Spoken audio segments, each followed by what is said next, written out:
हरि बोल।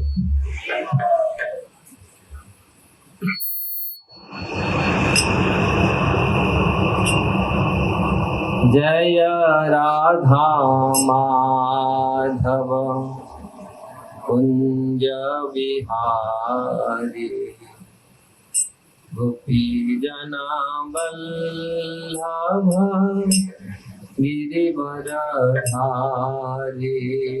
जय राधा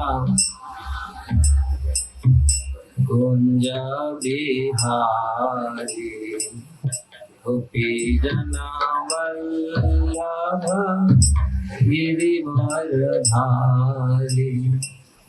जय राधा माधव कुंज विहारी गोपी जना वल्लभ गिरिवरधारी।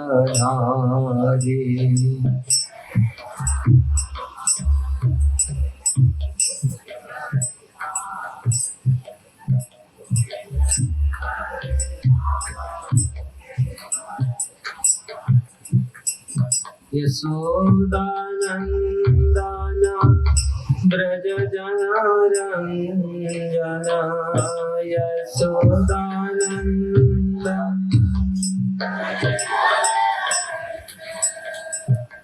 यशोदानंदन ब्रज जनारंजन। यशोदानंदन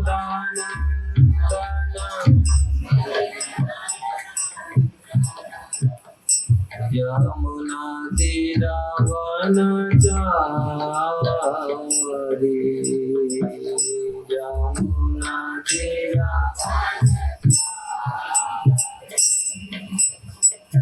यमुना तीरावनचारी।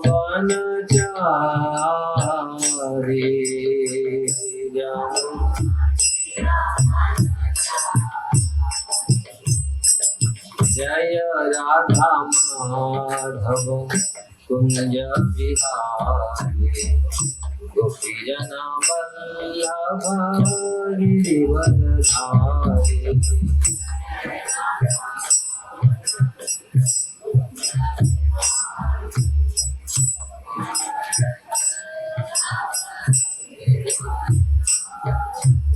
जय राधा माधव कुंज विहारी गोपी जना वल्लभ गिरिवरधारी।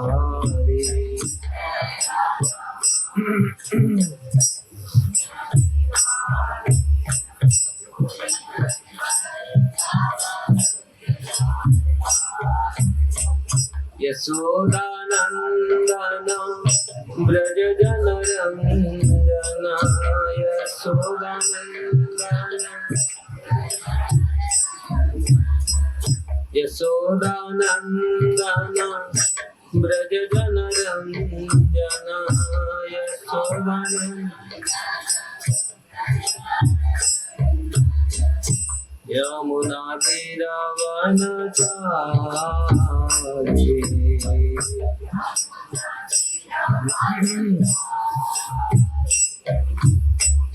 यमुना तीरावनचारी।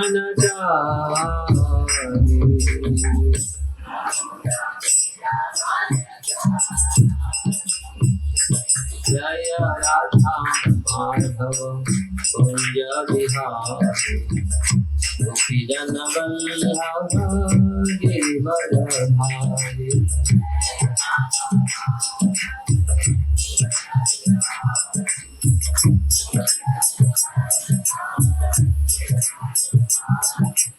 जय राधा माधव कुंज विहारी गोपी जना वल्लभ गिरिवरधारी।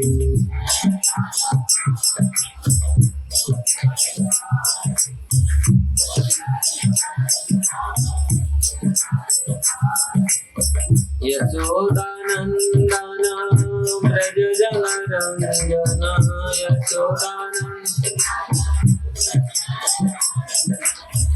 यशोदानंदन ब्रज जनरंजन। यशोदानंदन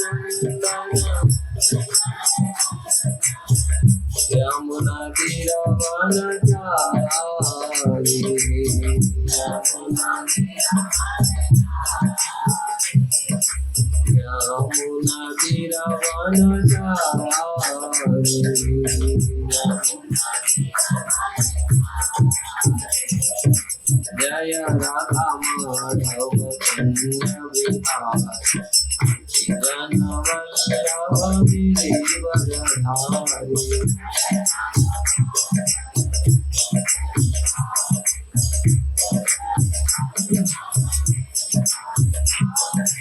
जय राधा माधव कुंज विहारी गोपी जन वल्लभ गिरिवरधारी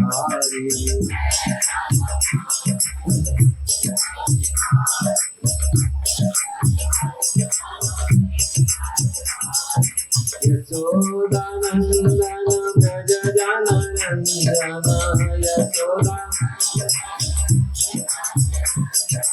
यशोदानंदन ब्रज जनरंजन यशोदा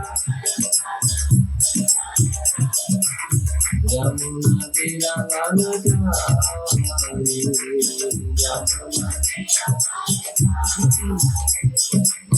यमुना तीरावनचारी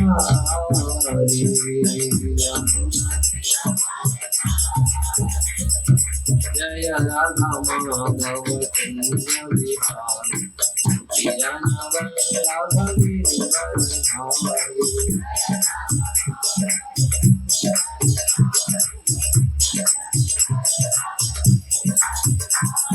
जय राधा माधव कुंज विहारी गोपी जन वल्लभ गिरिवरधारी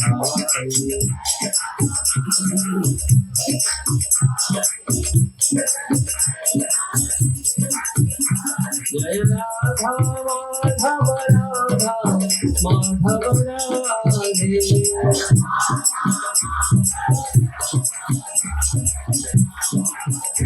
जय राधा माधव राधा माधव राधे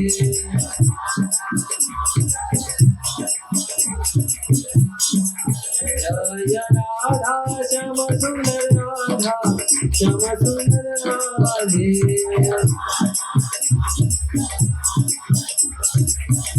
जय गौरनिताय गौरनिताय गौरनिताय जय गौरनिताय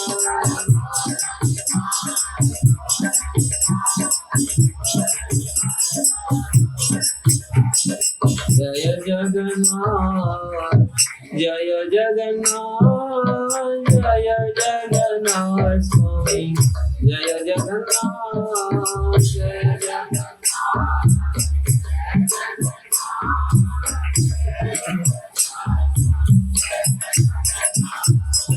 जय जगन्नाथ जय जगन्नाथ जय जगन्नाथ स्वामी जय जगन्नाथ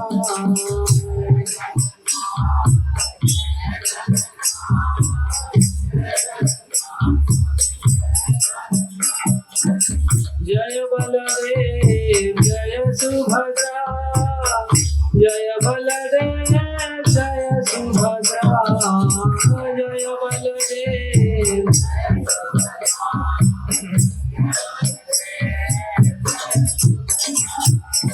जय बलदेव जय सुभद्रा जय बलदेव जय सुभद्रा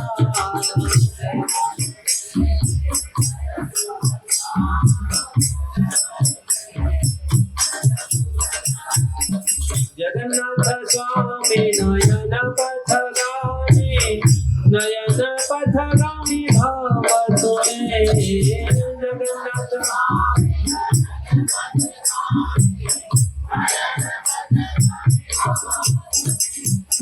जगन्नाथ स्वामी नयन पथगामी भाव तुमे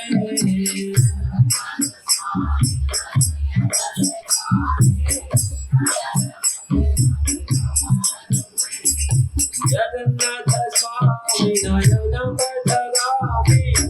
नयन पथगामी भाव तुमे जगन्नाथ स्वामी जय जगन्नाथ जय जगन्नाथ जय जगन्नाथ जय जगन्नाथ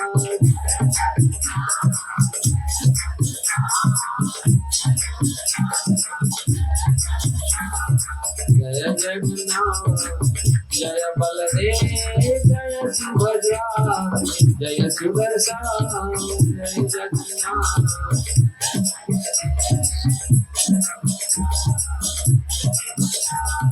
जय जगन्नाथ जय बलदेव जय सुभद्रा जय सुदर्शन जय जगन्नाथ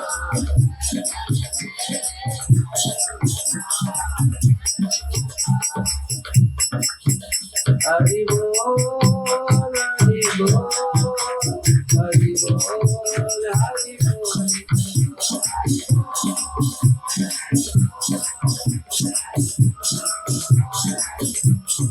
जय जय प्रभुपाद प्रभुपाद प्रभुपाद प्रभुपाद जय जय प्रभुपाद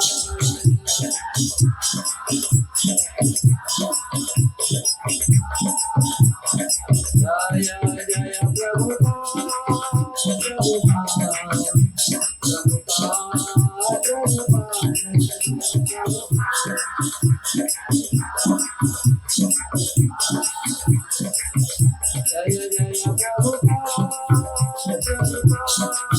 जय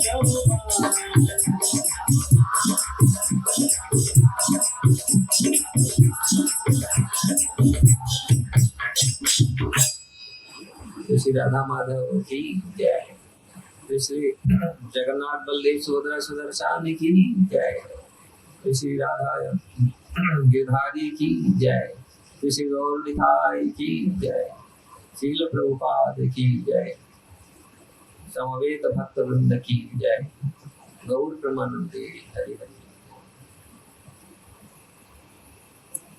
हरे कृष्णा सभी दोनों हाथ खड़े कीजिए जोर से बोलिए हरे कृष्णा कृष्णा कृष्णा हरे हरे हरे राम राम राम हरे हरे।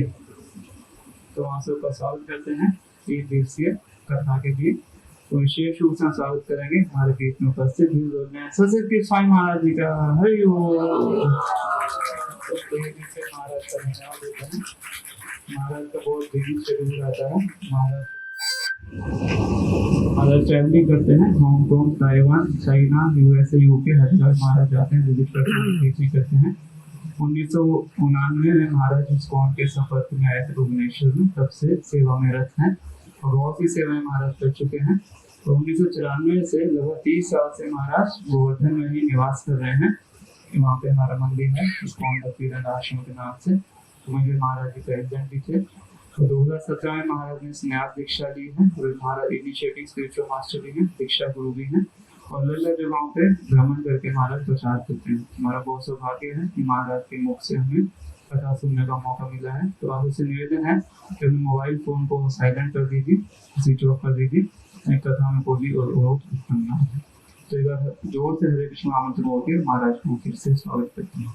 हरे कृष्णा कृष्णा कृष्णा हरे हरे हरे राम राम राम हरे हरे। ओम ज्ञानं तिमिरान्धस्य ज्ञानाञ्जनं शलाकया चक्षुरुन्मिलितं येन तस्मै श्रीगुरवे नमः। श्रीचैतन्यमनोभीष्टं स्थापितं येन भूतले स्वयं रूप कदा मह्यं ददाति स्वपदान्तिकम्। वन्देऽहं श्रीगुरु श्रीयुक्तपदकमलं श्रीगुरुवैष्णवांश्च श्रीरूपं साग्रजातं सागणरघुनाथनीतं त्वं सजीवम् साद्वैतं सावधूतं परिजनसहितं कृष्ण चैतन्य देवं श्री राधा कृष्ण पाद सहगण ललिता श्री विशाखान्वितांश्च। हे कृष्ण करुणा सिंधु दीनबंधु जगतपते गोपेश गोपिकान्त राधाकान्त नमोस्तुते। तप्त कांचन गौरांगी राधे वृंदावनेश्वरी वृषभानुसुते देवी प्रणमामि हरे। नमो विष्णुपादाय कृष्णप्रेष्ठाय भूतले श्रीमते भक्तिवेदान्त स्वामीति नामिने। नमस्ते सरस्वती देवे गौरवाणी प्रचारिणे शून्यवादी भाष्यतिदेशतारिणे। जय श्री कृष्ण चैतन्य प्रभु नित्यानंद श्री अद्वैत गदाधर श्रीवासादि गौर भक्त वृंद। हरे कृष्ण कृष्ण कृष्ण हरे हरे, हरे राम राम राम हरे हरे।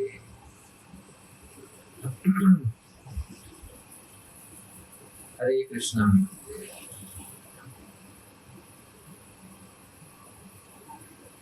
अंतरराष्ट्रीय कृष्ण भावनामृत संघ इस्कॉन रेवड़ी से आप लोग को हम लोग स्वागत करते हैं। आप लोग इस सत्र में आने के लिए, और मैं यहाँ के प्रभु जी उनको मैं आभार प्रकट करना चाहता हूँ आप सबका, मुझे कुछ कथा का अवसर देने के लिए। मैं अपने को सौभाग्य मानता हूँ। तो आइए भगवान का स्मरण करके उनकी कथाओं में चलते हैं जो जीविका कल्याणकारी है। अगर मनुष्य जीवन मिला है, सत्संग का अर्थ क्या है?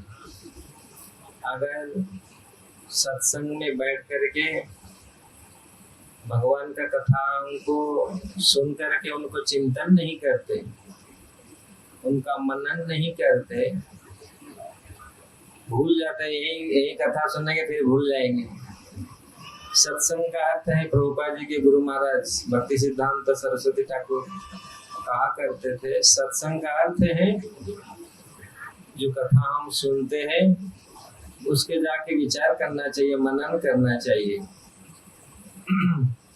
तब कथा का कुछ, वैसे तो कथा का फायदा होता है, लेकिन जब हम जाके उसको फिर मनन करते हैं, चिंतन करते हैं, जितना चिंतन करते हैं इतना हमारे चित्त को सिद्ध करता है, हमारे बुद्धि को, हमारे हृदय को शुद्ध करता है। इसलिए प्रभुपाद जी हर मंदिर में श्रीमद् भागवतम का कथा रखे प्रतिदिन। तो भक्त लोग आएंगे, श्रीमद् भागवत का कथा सुनेंगे। 3 चीज, कथा, कीर्तन और प्रसाद। इसी से ही हमारा सौभाग्य आएगा, मतलब भाग्य बदलेगा। ये 3 चीज, अगर ये 3 चीज हम प्रफुल्लित करते हैं, कथा, कीर्तन और प्रसाद, इसमें पूरा संसार चेंज हो जाएगा, हमारे हृदय शुद्ध हो जाएगा। तो ऐसे जगन्नाथ जी का तो आप लोग बहुत सुने होंगे, जगन्नाथ जी का कथा।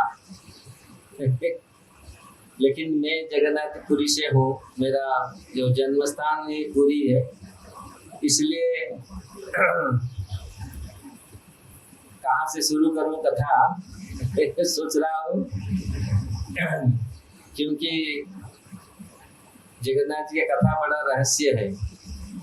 और ऐसे ही जगन्नाथ जी तो बड़ा ठाकुर है, हमारा उड़ीसा में बोलते हैं बड़ा मंदिर है, जिनका मंदिर बड़ा है, बड़ा देउल, देउल मतलब बड़ा मंदिर, बड़ा दांड, जिनकी दांड मतलब जो रोड घर के बाहर जो होता है उसको उड़ीसा में दांड बोलते हैं, जिसमें खेलते हैं बच्चे लोग, बहुत बड़ा। जो जिनका रास्ता बहुत बड़ा है, जिनका कुटीर बहुत बड़ा है, सब कुछ बड़ा है, जिनका प्रसाद भी महाप्रसाद है, महाप्रभु जगन्नाथ। तो ये सब महाशब्द उनके लिए आया है, इसलिए उनका कथा भी ऐसे ही बहुत विस्तीर्ण है, महत्वपूर्ण है। तो जगन्नाथ जी का आइए हम लोग स्मरण करते हैं जगन्नाथ जी का कुछ। उनका तो कथा तो अनंत है, बहुत सारे कथा शास्त्र में वर्णन किया गया है। तो जगन्नाथ जी जो आज उड़ीसा प्रांत में विराजमान हो रहे हैं, और कब से इतिहास, ऐसे तो भगवान इस धरती पर जब आते हैं भक्तों के लिए आते हैं, भक्तों के भाव से, भक्तों के प्रेम से ही प्रकट होते हैं। क्योंकि भगवान यहाँ पर आना, इस भौतिक जगत में, भौतिक जगत को सुधारना, भौतिक व्यवस्था को सुधारना भगवान का ऐसे कार्य नहीं है। कोई भी आके कर सकता है, भगवान की इच्छा से सब कुछ होता है। लेकिन भगवान जब इस धरती पर बार बार आते हैं, शास्त्र कहते हैं मदनुग्रहाय भक्तानां, मैं मेरे भक्तों पर अनुग्रह करने के लिए आता हूँ। क्योंकि कुछ भक्त चाहते हैं भगवान को फेस टू फेस देखने के लिए। ऐसे तो भक्त भगवान को ना देख कर भी भगवान का सेवा करता है। ये विश्वास रहता है भगवान मेरे भीतर है, भगवान चारियों है। जब हमारा अंतःकरण शुद्ध होता है, ये विश्वास होता है कि भगवान है संसार, और भगवान का उपस्थित भक्त हर समय अनुभव करता है, इसलिए उनको भक्त कहा गया है। जहां भी दर्शन करता है तो भगवान को ही दर्शन करता है, भगवान का शक्ति का अनुभव करता है। क्योंकि बिना भगवान के शक्ति से हम लोग बैठ नहीं सकते। यहाँ भगवद गीता में भगवान बोले मेरा अनंत शक्तियां हैं। तो इसलिए जो जगन्नाथ जी का ऐसा लीला इस धरती पर होता है, भगवान के भक्तों के लिए ही होता है। भक्त जब यहाँ प्रेम से पुकारते हैं, भक्तों के लिए ही भगवान यहाँ पर आते हैं। तो इसलिए ऐसे भगवत भक्त हुए हैं जो भगवान को यहाँ पर ले आए। ऐसे हम लोग कभी नहीं सोच सकते हैं ये कब हुआ है, कैसे हुआ है। जो धाम इसी जगत में, धाम का जो प्रकट्य है, हमारे सनातन संप्रदाय में, सनातन धर्म में 4 धाम, और ऐसे तो बहुत सारे धाम प्रकट हुए हैं, दिव्य धाम इसी जगत में, इस भौतिक जगत में। तो ये सारे भक्तों के ही प्रेम से ही प्रकट हुआ। अगर हम इसको पर्यवेक्षण करेंगे, भक्तों के लिए ही भगवान प्रकट होते हैं इस धरती में। तो ऐसे भगवत भक्त हुए हैं इंद्रदुम्न महाराज, जो ऐसे तो अगर आगे चलेंगे और बहुत, ये कहाँ से शुरू हुआ, कैसे जगन्नाथ जी का यहाँ प्रकट हुआ, ये तो जगन्नाथ जी का इच्छा है, नारद मुनि का इच्छा है। लेकिन आज से करीब सत्ययुग, कितने करोड़ वर्षों के पश्चात जगन्नाथ जी का जो प्राकट्य यहाँ धरती पर हुआ, तो ये इनकी भक्ति में जो राजा इंद्रद्युम्न थे, महाराज इंद्रद्युम्न की भक्ति में जगन्नाथ जी का प्रकट हुआ।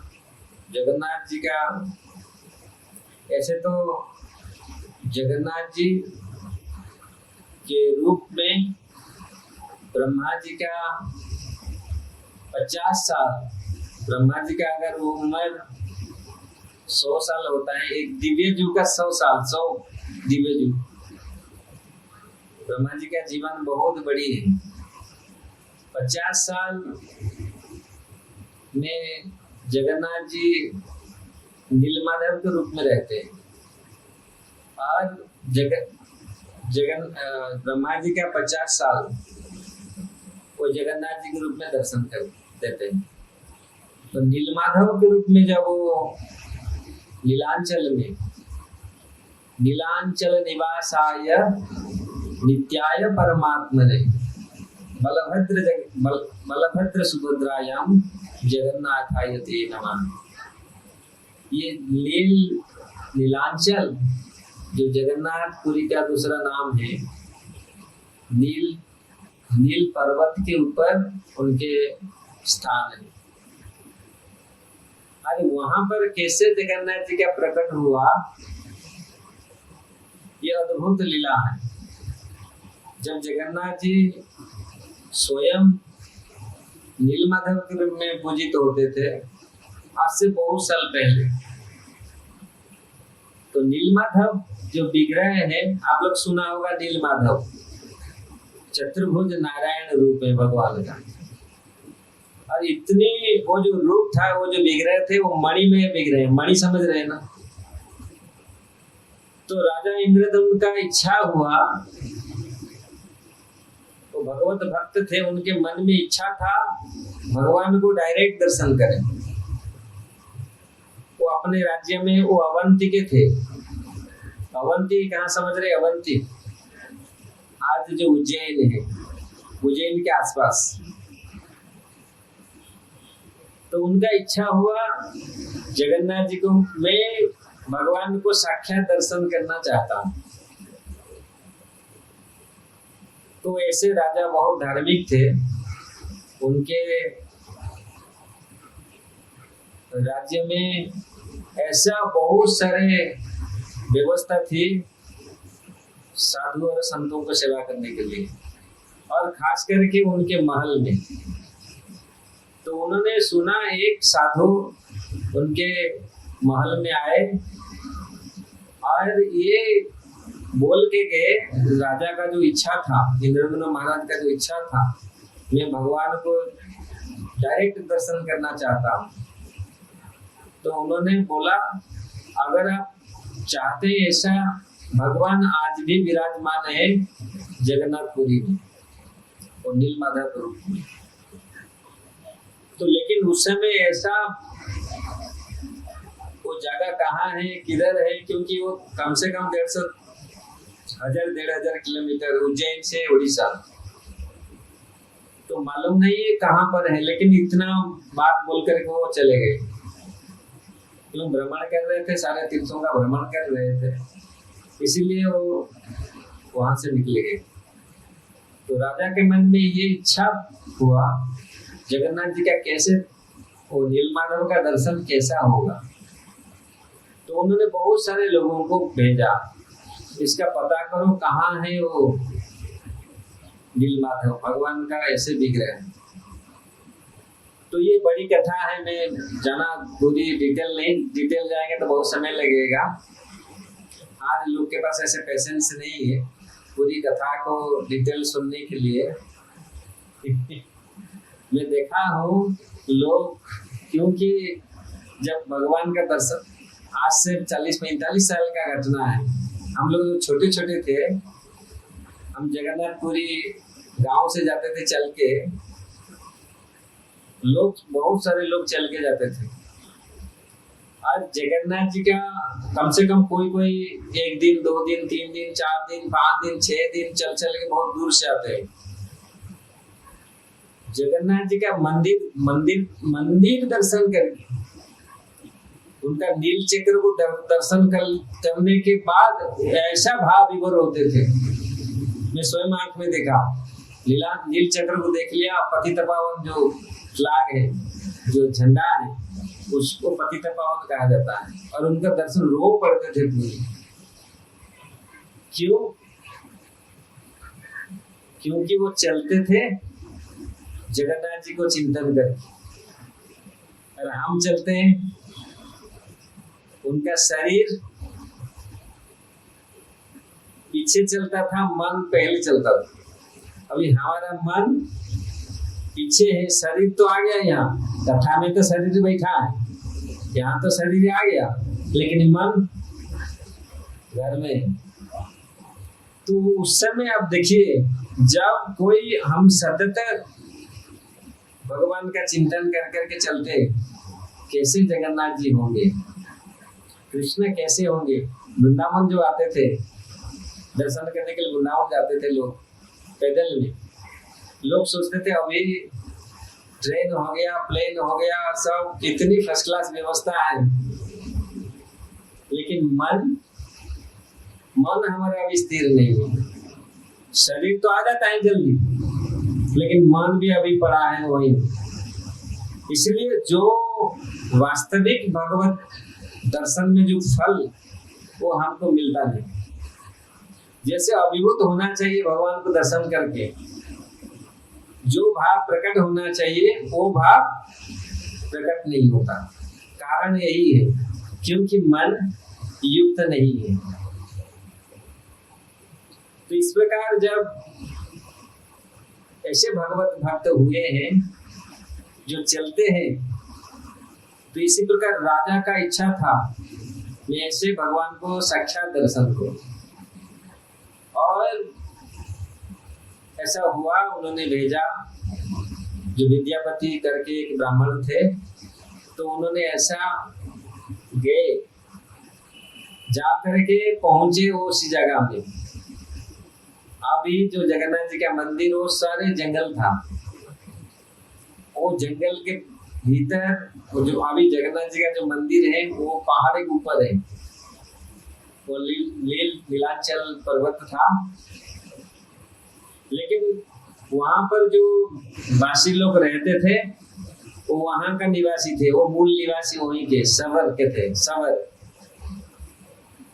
और वही लोग जगन्नाथ जी का पूजा करते थे। आज भी वो हैं, आज भी वो पूजा कर रहे हैं, आज भी वो लोग हैं। लेकिन वो लोग ऐसा नीलमाधव को पूजा करते थे, और उनका कम्युनिटी ऐसा था, किसी को बताते नहीं थे। कोई भी आता था, कोई भी ऐसे सीक्रेट, वही ऐसा व्यक्ति जो वास्तविक नीलमाधव को दर्शन करना चाहता है, वही दर्शन कर सकता था। सब लोग दर्शन नहीं कर पाते थे। तो जब वो पहुंचे जगन्नाथपुरी में, ये स्कंद पुराण और पद्म पुराण इसका वर्णन करते हैं।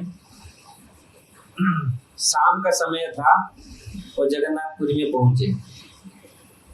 शाम के समय वो जो सबर लोग थे, वो लोग, उनका जो मुखिया विश्वावसु, वो नीलमाधव का हमेशा सेवा करने के लिए जाते थे। तो जब वो पहुंचे शाम के समय, तो लोग को देखा, लोग उनको देखे बाहर से ही आए, क्योंकि यहाँ से गए थे, बहुत दूर से गए थे, उनका भाषा, उनका सब कुछ अलग था। वो समझ गए ये बाहर से आए, तो उनको व्यवस्था की रहने के लिए। लेकिन उन्होंने बोला हमारा जो मुखिया है वो अभी नहीं है, मुखिया आएंगे, रात में आपको मिलेंगे, आप रहिए। जब उन्होंने आए, रात में आए, पहुंचे हैं, तो उनको विद्यापति मिले। विद्यापति, ए बच्चे लोग, आप लोग शांति से बैठो, कुछ सुनो, मैं फिर आप लोग को प्रश्न करूंगा, आप लोग बोलना। तो जब विद्यापति ने पहुंचा वो स्थान पर, और विश्वावसु जो थे उनका जो लीडर, वो आके उनको पहुंचे, मिले, तो वो अनुभव किए कि इनका शरीर से कुछ दिव्य सुगंध आ रहा है। तो ये जो सुगंध, ये संसार यहाँ का कोई ये सुगंध नहीं है। ध्यान से सुनिए थोड़ा, क्योंकि ये शुरुआत में थोड़ा सा जगन्नाथ जी का ऐसा थोड़ा सा लगेगा। जगन्नाथ जी का कथा तो ऐसा, जगन्नाथ जी का लीला, भक्तों के साथ ऐसा लीला, तो ये कथा में तो आपका माइंड पूरा ऐसा हो जाएगा। लेकिन आपको मैं शुरुआत इसलिए बोलना चाहता हूँ, आपको कम से कम ये कथा का पता चले कहाँ से ये शुरू हुआ। और ये तो बड़ी 2-3 दिन हम लोग इसको चर्चा करेंगे, लेकिन शुरुआत इसको आप समझ लीजिए कैसा ये शुरू हुआ। तो ध्यान से बच्चे लोग सुनो, जगन्नाथ जी का कैसे जगन्नाथपुरी में प्रकट हुआ। मैं आप लोगों को प्रश्न करूंगा, आप लोग सुन करके मुझे बोलना। हाँ, ऐसे खेलना नहीं है, सुनना, ध्यान से सुनना है।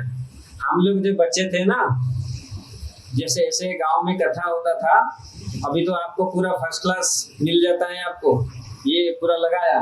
हम लोग ऐसे नहीं मिलता था, मिट्टी, और हम लोग घर से बोरी लेके आते थे बैठने के लिए। अपना अपना बोरी लेके आएंगे, बोरी बिछा करके हम आगे बैठते थे।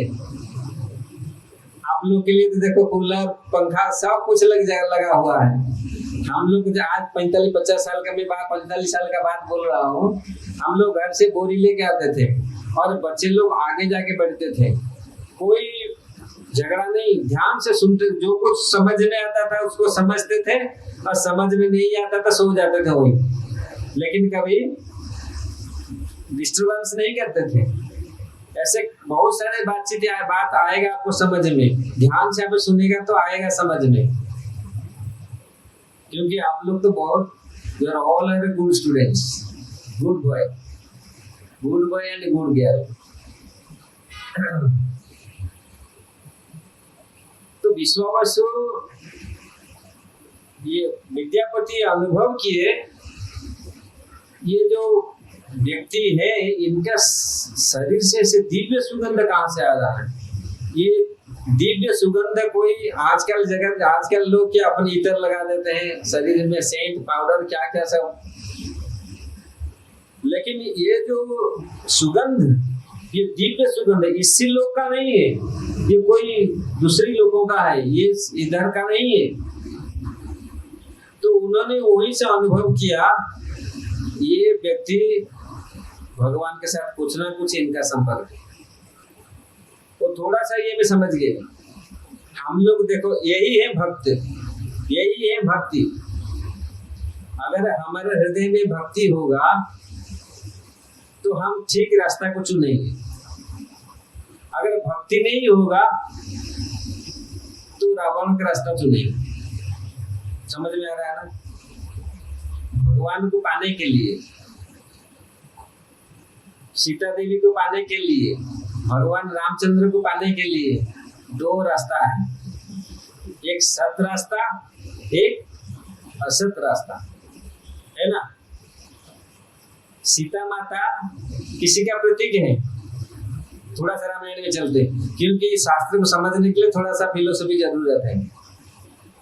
सीता माता किसी का प्रतीक है। कोई बोलते हैं महालक्ष्मी का है, कोई बोलते हैं शांति देवी, पूरा शांति का प्रतीक है, कोई बोलते हैं भक्ति का प्रतीक है। ठीक है, तो उनको पाने के लिए 2 रास्ता है।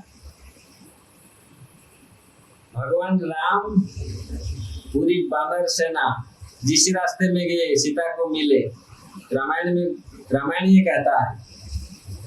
रावण का रास्ता, रावण तो झटक से पा गया, पाया ना, नहीं गया था, उठा के ले आया, पा गया क्या? सीता माता को पा गया नहीं। लेकिन भगवान राम वानर सेना कितनी योजना बनाए, कहाँ हो करके गए, लेकिन मिले ना नहीं। तो भक्ति के रास्ता ये है, भक्ति का पथ, और एक असत का पथ। वही सुपर्णखा, भगवान को पाने के लिए। सुपुर्ण का भी भगवान को पाया, विभीषण भी पाया, लेकिन अंतर क्या है? सुपुर्ण का पाकर की पाया भगवान को। रावण भी भगवान को पाया था, देखा ना नहीं, पाया ना नहीं, लेकिन पाकर क्या हुआ? समझ रहे हैं ना?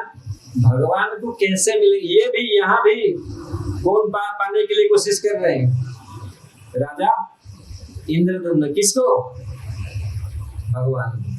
राजा इंद्रदुम्न भी पाने के लिए कोशिश कर रहे, कहाँ भगवान मिलेंगे? राम को भी पाने के लिए, जब मंदोदरी ने बोला सीता को तुम ऐसे उठा के क्यों ले आया? सीता को प्राप्त करने के लिए उसका था पिताजी तो पण किया था, प्रतिज्ञा किया था, वो धनुष उठा के तोड़ करके लाना चाहिए था तुमको, ऐसे क्यों उठा लाया? ये क्या ठीक रास्ता है? ठीक है, ये दो रास्ता है, एक भक्ति का रास्ता है, एक असत का रास्ता है। इसलिए हम अगर भक्ति के रास्ते में चलेंगे तो भगवान को प्राप्त करेंगे। ये जितना से भक्ति के रास्ता जो गए हमारे आचार्य, हमारे परंपरा, इस भक्ति के रास्ते में चले, ये है परंपरा। इसी रास्ते में अगर हम लोग चलेंगे तो भगवान मिलेंगे। तो इसी प्रकार इंद्रदुम्न महाराज जब वहां पर वो सुगंध को पाया, क्योंकि उनके भक्ति उनके हृदय में इंद्रदुम्न महाराज ने जो भेजा था,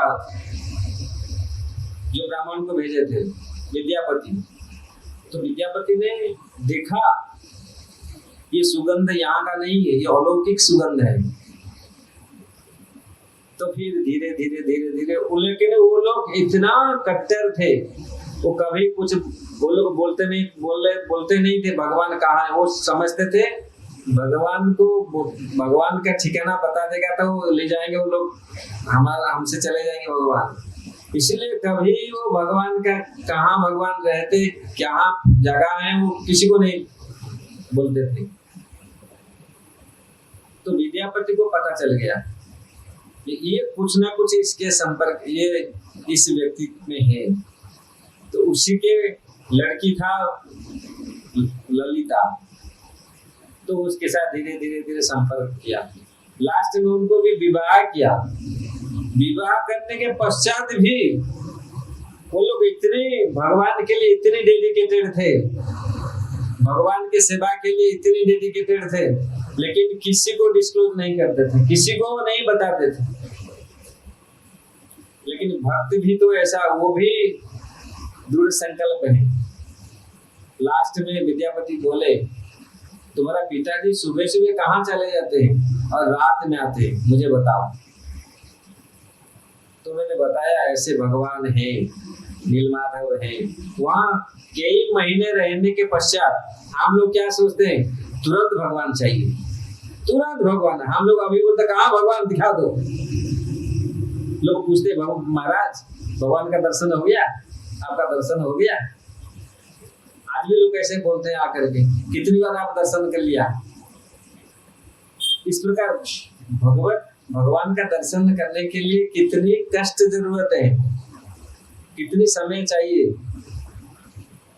तो ये देखिए भगवान कैसे मिलते हैं। तो यहाँ विद्यापति कितनी समय वेट किया, फिर भी वो अपना लक्ष्य से भटके नहीं। कि बहुत समय के पश्चात उन्होंने ललिता को पूछे आप बताओ, अगर नहीं बताएगा आज तुम्हारा पिताजी कहाँ जाते हैं, और अगर ना भगवान को सेवा करने के लिए जाते हैं, तो मैं भी देखना चाहता हूँ आपका भगवान।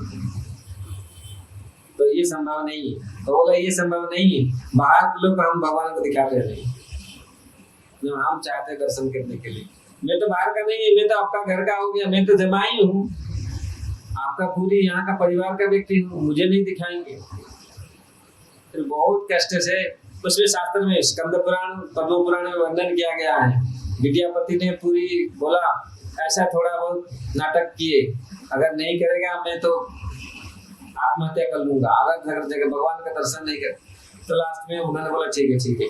वो पिताजी के पास गए, पिताजी बोला हम आपको पूछा था, बोला था हम लोग कोई भी बाहर के व्यक्ति को हम दर्शन नहीं कराएंगे, तुम कैसा ये किया। तो फिर ललिता ने बोला ठीक है, अगर आप नहीं दर्शन कराएंगे हम दोनों ही आत्महत्या करेंगे, पति पत्नी। तो जब ये बात आया तो उन्होंने बोला ठीक है, लेकिन दर्शन कराना है, रास्ता नहीं दिखाऊंगा, आंख में पट्टी बांध करके लेके जाऊंगा, जब भगवान को दर्शन कराएंगे फिर ले आऊंगा। विद्यापति बोला कम से कम कुछ तो होगा, भगवान का ऐसे भगवान का तो दर्शन होगा। फिर मन दुख हुआ, ललिता ने बोला फिर क्या मन दुख, फिर क्यों बैठ के ऐसे मुंह लटका के बैठे हो ना, दर्शन कर, लेकिन रास्ता मालूम नहीं होगा। अगर मन कब करेगा दर्शन करने के लिए दोबारा, एक बार में बंद। तो ललिता ने उपाय बताया, चिंता मत करो, मैं कुछ राई रख लूंगा सूरजो, आप इसके ऐसे कर लेना, वो पेड़ हो जाएगा, फिर आप आराम से ऐसे रास्ते होके आप चला जाना। बीवी ने दे दिया। तो इस प्रकार उन्होंने लेके गए, और जब उन्होंने दर्शन किया वास्तविक भगवान का जो विग्रह नीलमाधव, वहां से देवता लोग आते हैं, स्वर्ग से देवता लोग आकर, इसलिए ये जो सुगंध था वो देवता लोग जो वहां से लाते थे, पूरी दिव्य भोग, तो भगवान को भोग लगाते थे। तो वो जो सुगंध वो देवलोक का सुगंध था, इसलिए और ये जो विश्वावसु थे वो पूरा जा करके वहाँ फूल फल तैयार करते थे, फूल का संग्रह करते थे, फलों का संग्रह करते थे। तो उन्होंने ये देखे तो वो जगह जो था इतनी दिव्य, वहां जाते जाते उनका ये अनुभव हुआ, ये धाम कैसे होता है अगर हमारा हृदय शुद्ध है। प्रभुपाद जी कहा करते थे धाम उसको बोलते हैं जहां हम डायरेक्ट भगवान से कनेक्ट हो सकते हैं। Dham is that place where we can connect directly to the supreme personality of God, जहां हम डायरेक्ट संपर्क में आ जाएंगे।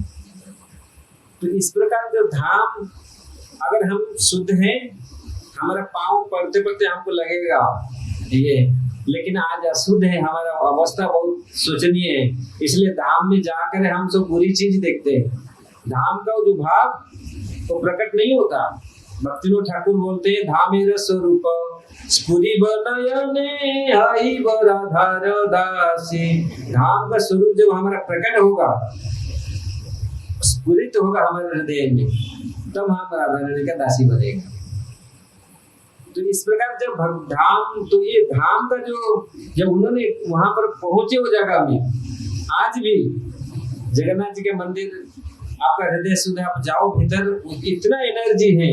हम तो बचपन में वहीं पर बड़े, उस जगह में इतनी शांति है, आज भी है वो जगह, क्योंकि धाम कभी नष्ट नहीं होता, प्रलय में भी नष्ट नहीं होता। ये सब दिव्य है, ये प्रलय उसका कुछ नहीं करता। कितना प्रलय आता है, कितना पूरी युग चेंज होता है, लेकिन धाम कभी चेंज नहीं होता, धाम ऐसे रहता है। इसलिए हमारा सनातन परंपरा में धाम जाने का इच्छा है।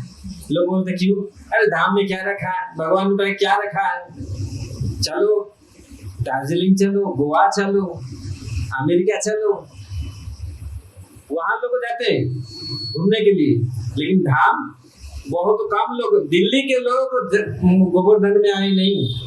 बहुत लोग बोले गोवर्धन कहाँ है, मथुरा कहाँ है, लोग पूछते हैं। यहाँ के ऐसे लोग हैं, बहुत लोग ऐसा, सब जगह के ऐसे लोग हैं जो सब जगह घूमे, लेकिन अमेरिका घूम के आ गए, लेकिन यहाँ वृंदावन नहीं आ पाए, भगवान का दर्शन नहीं किया। ये हतभागा है हम लोग।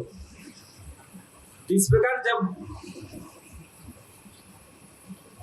विश्वावसु अपने सेवा में लेके विद्यापति जाकर वहां पर देखा वो जगह, आज जो जगन्नाथ जी का मंदिर है, जगन्नाथ जी मंदिर आप लोग गए, दर्शन किए ना, आज जो जगन्नाथ जी का मंदिर है वो उसी जगह है। जब वो पहुंच, एक्चुअली उस समय मंदिर नहीं बना था, एक गुफा था, गुफा का भीतर भगवान विराजमान करते थे, और वो जो पहाड़ को चढ़ना पड़ता था, पहाड़ को चढ़ करके जाना पड़ता था। अभी तो पूरा सब व्यवस्था कुछ हजार साल पहले ये व्यवस्था सब हो गया, मंदिर बना लिए, लेकिन वही जगह है, पहाड़ को चढ़ करके ऊपर जाना पड़ता था। वो कंदरा में भगवान थे।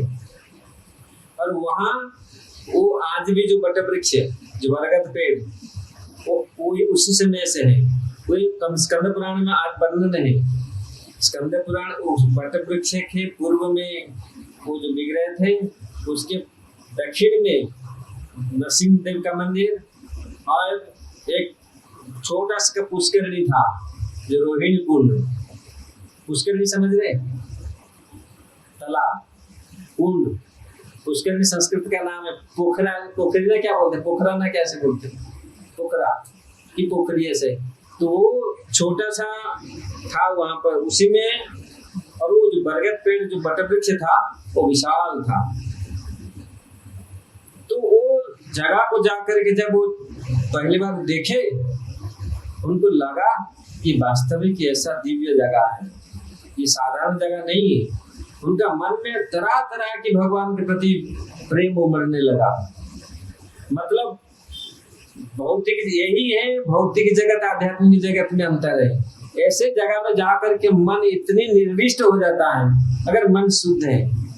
आप लोग बोले हम लोग कितनी बार वृंदावन गया, तो हो नहीं रहा कुछ, मन में कुछ हो नहीं रहा। गधा घोड़ा बंदर को देखते हैं, बंदर वृंदावन में आते हैं सब लोग, बंदर, बाबा जी, बामन, 3 चीज ज्यादा है वृंदावन में, यही चीज देखते हैं। लेकिन जो अभिष्ट चित्त जो होते हैं, जब हम धाम में जाते हैं, तो ये तरह तरह के उनका भाव उमड़ने लगा। तो उन्होंने सोचा, वो वहीं पर देख रहे थे, एक कौवा बरगद पेड़ में बैठा था। एक कौवा बैठा था, तुरंत गिरा वो कौवा वो कुंड में, वो पानी में गिरा और गिर के मर गया।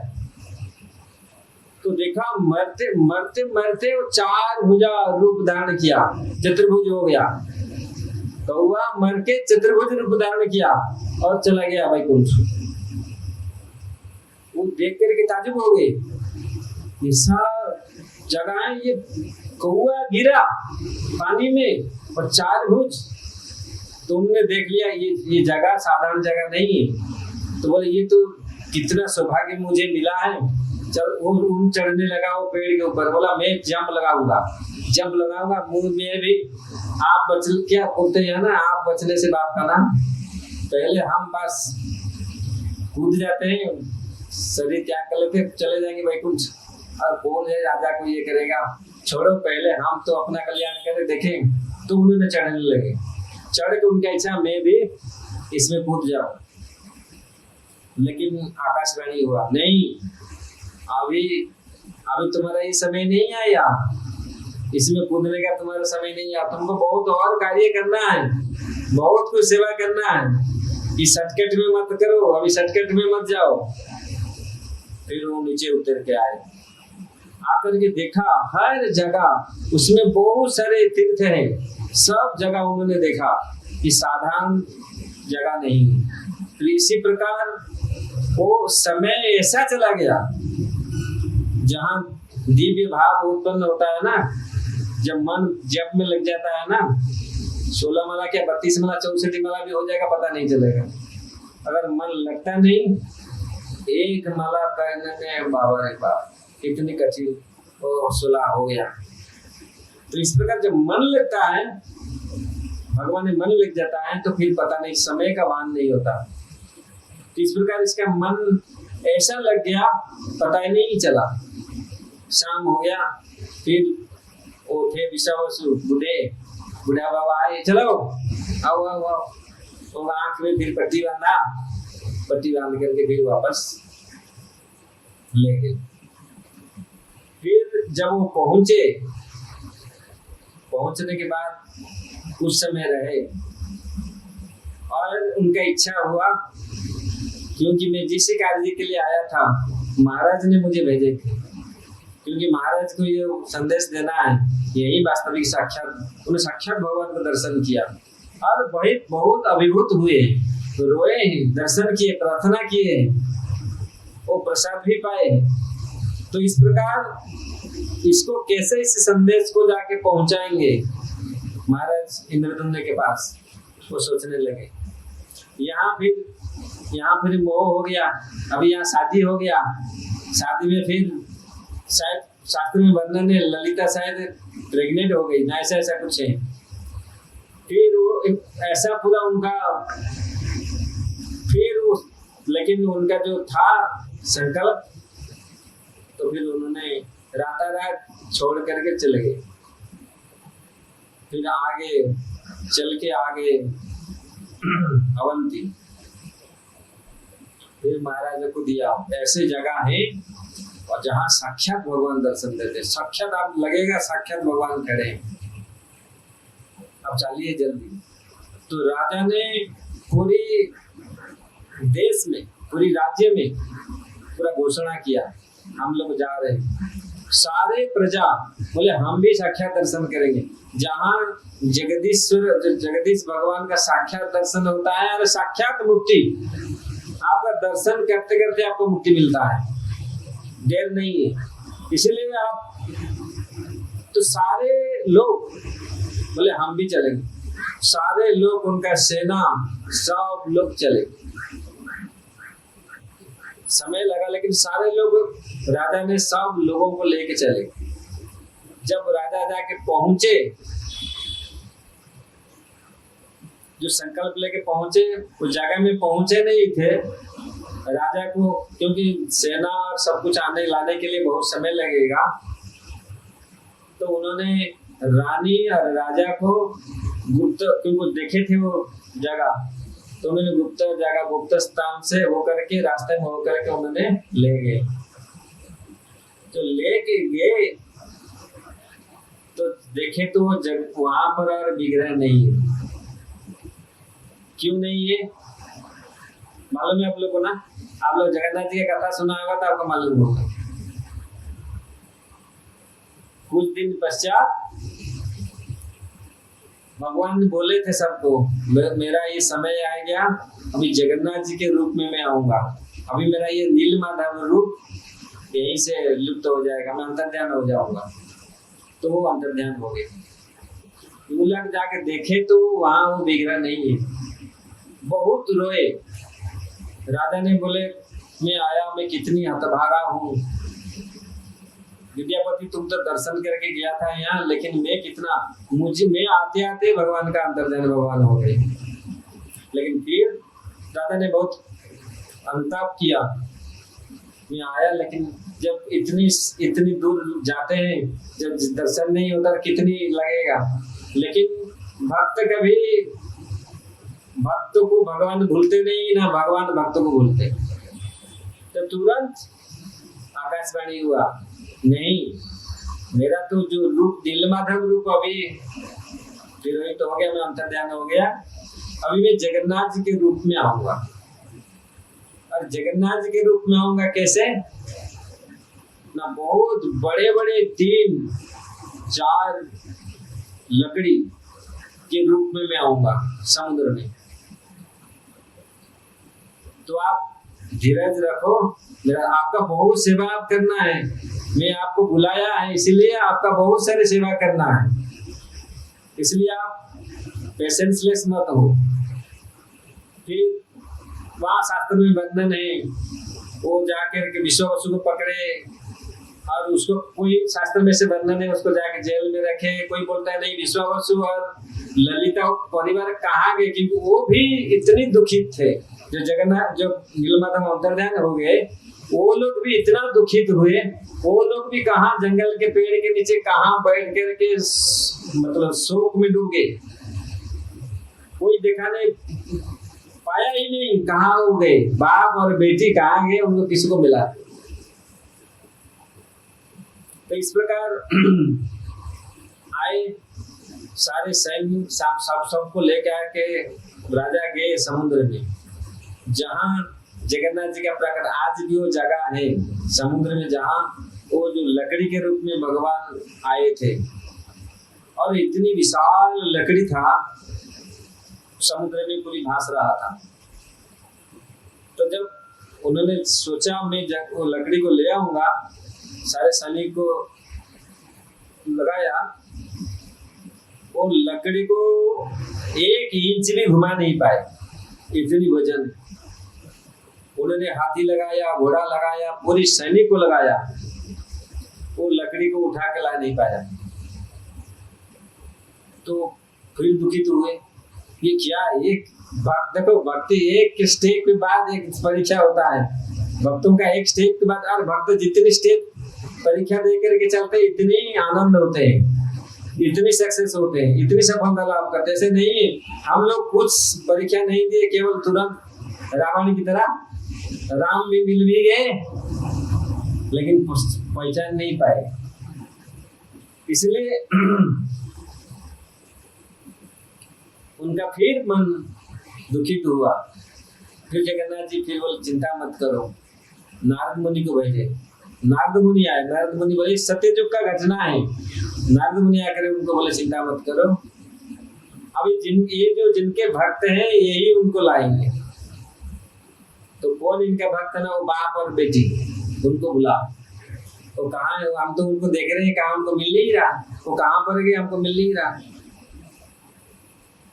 तो उनको बोलो, अनाउंस करो जी आपका भगवान आ गए, प्रकट हो गए। तो भगवान का नाम सुनकर को कहाँ भी होंगे तो आ जाएंगे, क्योंकि उनको भी ये भगवान संदेश दिए थे। जब नीलमाधव अंतर्ध्यान हुए तो उनको भी संदेश दिए थे, विश्वावसु तुम भी मेरा सेवक हो, तुम सेवा करेगा, मैं अब इस रूप में नहीं रहूंगा, मैं जगन्नाथ जी के रूप में आऊंगा, वो लकड़ी के रूप में आऊंगा। दारू ब्रह्म, दारू मतलब लकड़ी को कहा गया है, ब्रह्म मतलब स्वयं परम ब्रह्म। वो दारू ब्रह्म, लकड़ी के ब्रह्म है, अचल ब्रह्म है, तो ये दारू ब्रह्म के रूप में मैं आऊंगा।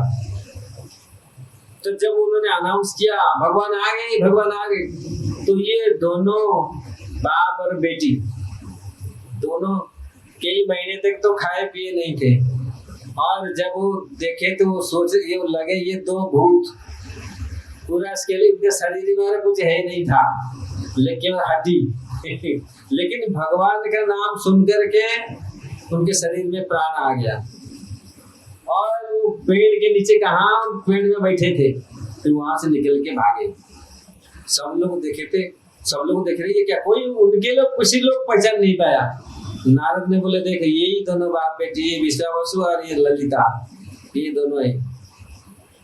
तो जब हो गए, वो लकड़ी को खाली टच किया, स्पर्श किया, चला लकड़ी, और उसको लेकर के आज जो गुंडीचा मंदिर है वहीं पर जाकर उसको रखे। और वहीं फिर भगवान की इच्छा से, ये बड़ी कथा है, मैं ज्यादा समय तक नहीं जाऊंगा, लेकिन जितने समय तक आप, कितने समय तक है कथा, प्रसार कितना समय तक है, टाइम कितना हुआ? 7:30 है।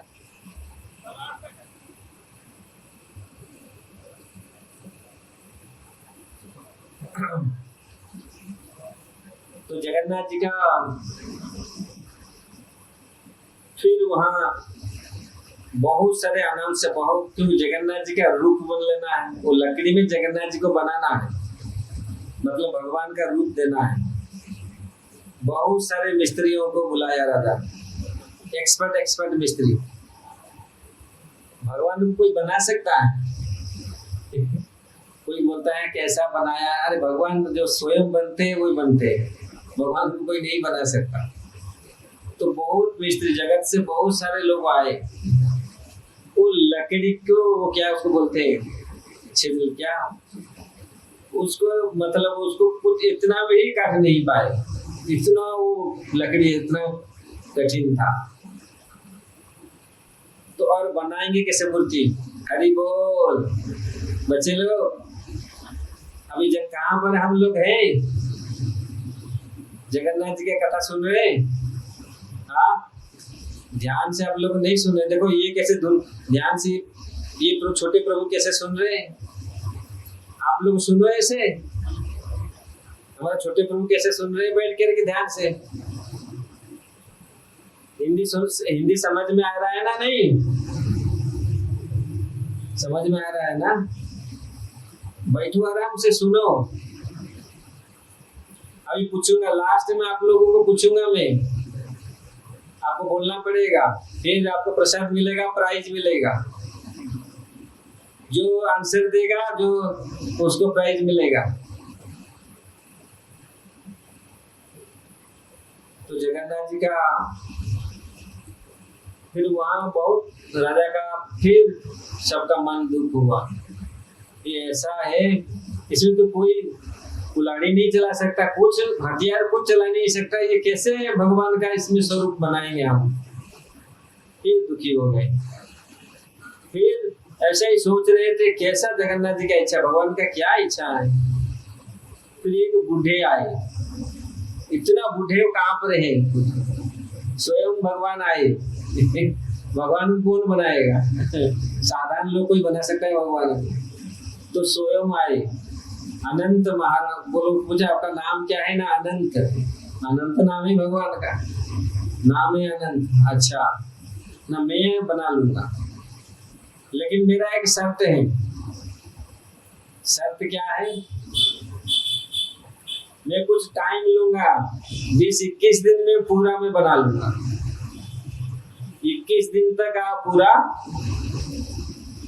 खोला नहीं, आप इसको पूरा बंद कर दो। लेकिन राजा का विश्वास हुआ कि ये लोग जो बोल रहा है, और शरीर से जो तेज निकल रहा था, बूढ़े थे लेकिन शरीर में जो तेज, जो विश्वास उनमें था, तो राजा को ये हुआ। तो इतने लोग आए लेकिन किसी में ऐसे विश्वास ऐसा नहीं था, तो इसमें है। तो उन्होंने पूरा बंद कर दिया। जहां आज गुंडीचा मंदिर है उसी जगह में पूरा बंद, पूरा वो बनाया, घर पूरा बना लिया। पूरा बंद करके वो जो बूढ़े मिस्त्री थे वो और वो लकड़ी उसमें हो रहे, और नित्य प्रति उन्होंने काम शुरू कर दिया। तो राजा प्रतिदिन जाते थे, वो दरवाजे में सुनते थे, कान दे करके, कान लगा करके सुनते थे। कुछ आवाज आता, ठक ठक ठक ठक ठक। तो राजा सोचे काम चल रहा है, लेकिन उन्होंने बोला था तो खाना पीना क्या ना, मुझे कोई जरूरत नहीं, आप मैं अपना मैं कर लूंगा, मुझे है, मेरे पास है खाने के लिए। राजा सोचेंगे कुछ ना कुछ रखा गया, चना पना कुछ रखा हुआ, खा के बुढ़ा तो ऐसा है, थोड़ा बहुत खा करके। तो बोले मेरे पास पर्याप्त सामान है, लेकिन कोई देखना नहीं चाहिए। इस प्रकार 10-15 दिन जब गया, एक दिन राजा गए, प्रतिदिन जाते थे देखने के लिए, सुनने के लिए। तो उस दिन सुना आवाज कुछ नहीं आ रहा, तो उनमें थोड़ा सा विचलित हुए, आज कुछ आवाज नहीं आ रहा है। तो रानी को आके बताए, उनका रानी का नाम क्या था? गुंडीचा। जो गुंडीचा मंदिर है ना, ये गुंडीचा उनका रानी का नाम है, तो गुंडीचा महारानी। तो उन्होंने उनको बताया रानी को, ऐसा आज मुझे कोई आवाज नहीं सुनाई दिया। तो गुंडीचा रानी, ऐसे तो माताओं का हृदय बहुत कोमल है, तो उन्होंने बोला शायद मर गया होगा ये, क्योंकि वो बूढ़ा तो था ऐसा, और ऐसे ही कांपता था तो आप देखिए, उसको खोल के देखिए, क्योंकि वो चल गया होगा तो राजा बोले नहीं, वो बुढ़ा तो बोले थे, वृद्ध व्यक्ति उन्होंने बोले थे नहीं, मेरा ये शर्त है, आप ये टाइम जब तक नहीं होगा खोलना नहीं है, 21 दिन पूरी नहीं होगा तो खोलना नहीं है। तो लेकिन रानी का जो, क्योंकि भगवान रानी को प्रेरित कर रहे, वो अपने ये से नहीं बोल रहे, भगवान ही प्रेरित कर रहे। तो भगवान जो प्रेरित कर रहे, रानी के मन में नहीं आप जाइए। तो जाके जब उन्होंने दरवाजा खोल दिया, देखा तो, क्योंकि उन्होंने दरवाजा को ताला लगा दिया था, बाहर से मतलब भीतर से कोई नहीं, बाहर से भी कोई नहीं जा सकता, भीतर से कोई नहीं आ सकता, क्योंकि बाहर में कोई भी घुस जाएगा, कोई खोल देगा, कोई नहीं, पूरी सब बंद है, दरवाजा है पूरी। जब वो खोले तो कोई नहीं था, तो कौन थे? ये महाराज जगन्नाथ स्वामी की, जगन्नाथ बल्देव सुभद्रा महारानी की। ये जो जगन्नाथ अभी हम सामने देख रहे हैं ना, जगन्नाथ बल्देव सुभद्रा महारानी, ये ऐसा ही विग्रह था। आंख बड़ा बड़ा। राजा देख करके पहले तो चकित हो गए, ताजुब हो गए, ये कैसा हमने क्या कर दिया, क्योंकि वो शायद ये विग्रह आधा बन के रहेंगे, लग रहा है जैसे आधा, लेकिन ये आधा नहीं है, ये पूरा है, पूरा का पूरा है, पूरा से और ज्यादा है। समझ रहे हैं ना? पूरा से और ज्यादा है, क्योंकि ये भाव का विग्रह है। पूरा होने के बाद भाव आता है, आधा में कोई भाव आता है? आधा तो कोई बच नहीं पाएगा, ये आधा नहीं है। समझ में आ रहा है कुछ आप लोग को? आप लोग सोच रहे हैं शायद ये हाथ नहीं है पूरा, आंख ऐसा है, कान ऐसा नहीं है, ये शायद आधा आधा अधूरा दिख रहे हैं। राजा को बहुत दुख हुआ, बहुत राजा रोने लगे, मैं बहुत अपराध कर दिया प्रभु, ये पूरा विग्रह बन नहीं पाए, पूरा विग्रह तो मैं बहुत बड़ा अपराध किया। लेकिन फिर वही फिर आकाशवाणी हुआ, नहीं तुम ऐसा कुछ नहीं किया, मैं चाहता हूँ इसी रूप में मैं अभी से पूजा पाऊंगा। ये मेरा जगन्नाथ जी का रूप है, इसी जगन्नाथ जी के रूप में मैं पूजा पाऊंगा, ये मेरा इच्छा है। इसलिए मैं प्रेरित किया, रानी को प्रेरित किया, आप ये खोलने के लिए, आप दुखी मत होना, इसी को प्रतिष्ठित कराओ, इसी विग्रह को प्रतिष्ठा कराओ मंदिर में, मैं इसी रूप में पूजा पाऊंगा। तो ये जो रूप है ये साधारण रूप नहीं है, जगन्नाथ जी का ये रूप क्या रूप है? महाभाव। महाभाव, महाभाव क्या है? भाव तो नहीं है, महाभाव कहाँ है? भाव समझ रहे हैं ना? भाव नहीं आ रहा है, हम लोग का भाव नहीं है, जिसका भाव है उसका अभाव नहीं है, और जिसका अभाव है उसका भाव ही नहीं है ना? भगवान बोले नासतो विद्यते भाव ना भाव विद्यते सतः, जिसका सत का कभी अभाव नहीं, असत का कोई भाव ही नहीं। समझ में आ रहा है ना? तो भाव कब प्रकट होता है? जब आदो श्रद्धा, भजन क्रिया, अनर्थ निवृत्ति, रुचि, निष्ठा, फिर आसक्ति, फिर भाव, कौन सा स्तर में जाकर, और थोड़ा सा भाव अगर हम ऐसे दिव्य भाव हमारे हृदय में आता है तो हमको इस जगत में, ये जगत का जो दुख, ये सब कुछ हम भूल जाएंगे। ये भाव नहीं आ रहा है, भगवान प्रति प्रेम जागृत नहीं हो रहा है, इसलिए हम संघर्ष करना पड़ रहा है, यहाँ रहने के लिए संघर्ष करना पड़ रहा है। ये सारे जितना सारे ये भौतिक विषय हमको सता रहा है। अगर भाव प्रकट हो, भगवान प्रति थोड़ा सा भी भाव हो, महापुरुष जो भाव में रहते थे कितने दिन तक भाव में रहते थे, और जब भाव हमारा प्रकट होता है, जब में भगवान में मन कैसे लगता है, और कितने समय चला जाता है पता नहीं चलता, वो तो थोड़ी सी मतलब फ्रैक्शन है। अरे ऐसा पूरी 24 घंटा हमारा भाव रहे, इसलिए उसको भाव दशा कहा गया है। और ये जो जगन्नाथ जी, ये पूरी महाभाव में है, जो राधा रानी का भाव था। ये तो वर्णन करना यहाँ संभव नहीं है, ये अगर समय कभी मिलेगा हम ये चर्चा करेंगे। भाव महाभाव ये दशा कैसा है, 10 दशा, ये महाभाव किस प्रकार जगन्नाथ जी का प्राप्त हुआ, और जगन्नाथ जी कैसे भाव में, और ये भाव कहाँ से आया? ये ब्रजवासियों को सोच करके, वृंदावन वासियों को सोच करके भाव प्रकट हुआ, अपने भक्तों को याद करके इनका ये भाव हुआ। जिस प्रकार हम भी कभी कभी किसी का जो थोड़ा बहुत भगवान के भजन में मन लगता है, कभी कभी ऐसे देखा गया है, हम ऐसा निमग्न हो जाते हैं, जिनका हृदय शुद्ध होगा जिनका अंतःकरण शुद्ध होगा। तो कभी कभी जप में ऐसा होता है, लेकिन वो तो बहुत क्वचित, और जो वो अनुभव नहीं कर पाया वो भाव को समझ नहीं पाएगा। मैं आपको यहाँ समझाऊं भाव क्या होता है, वो भाव को आप लोग समझ नहीं पाएंगे। तो भाव ऐसा भाव है जो 1 मिनट, 2 मिनट, 10 मिनट, 15 मिनट अगर थोड़ी समय के लिए आ जाता है, उसका प्रभाव हमारे मस्तिष्क में रहता है।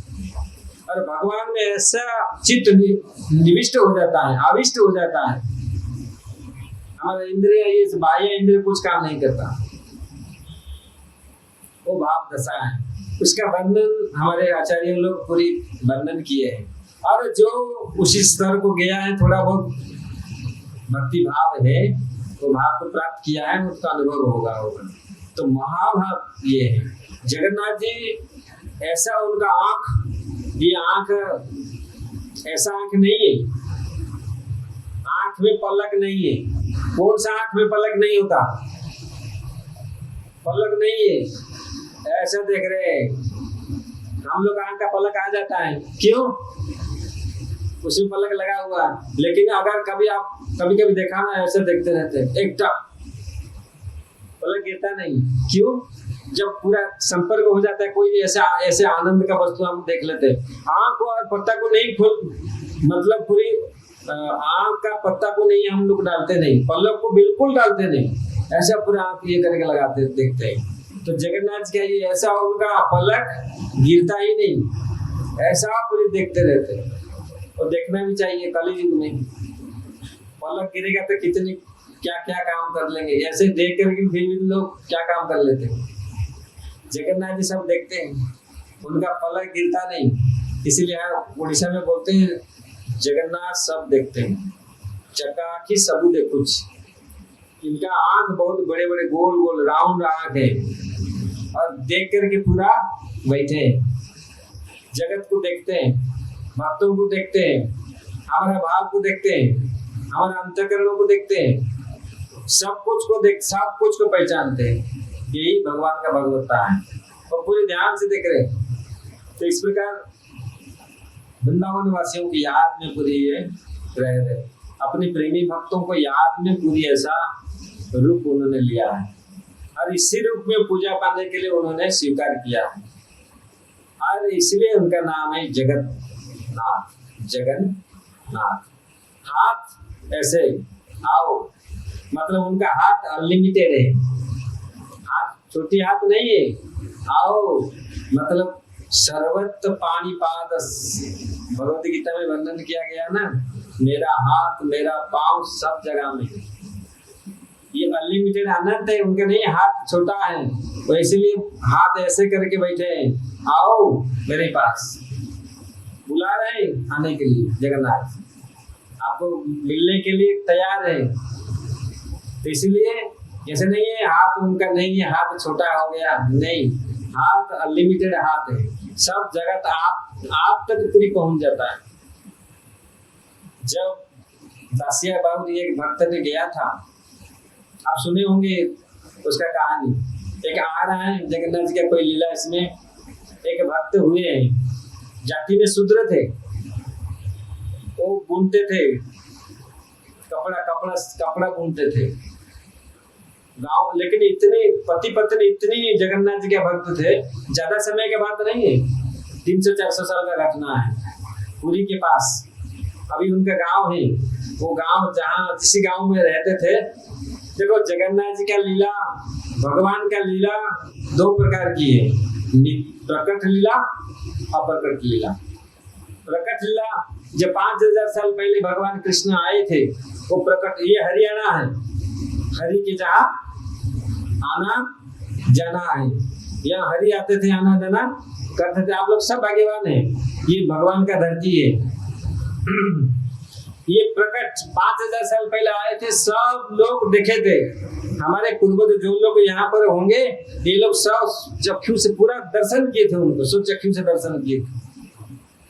और एक अप्रकट लीला है, आज भी वो लीला चल रहा है, भगवान का लीला, अप्रकट लीला अभी भी चल रहा है, कोई भाग्यवान व्यक्ति उसको दर्शन कर सकता है। तो इसलिए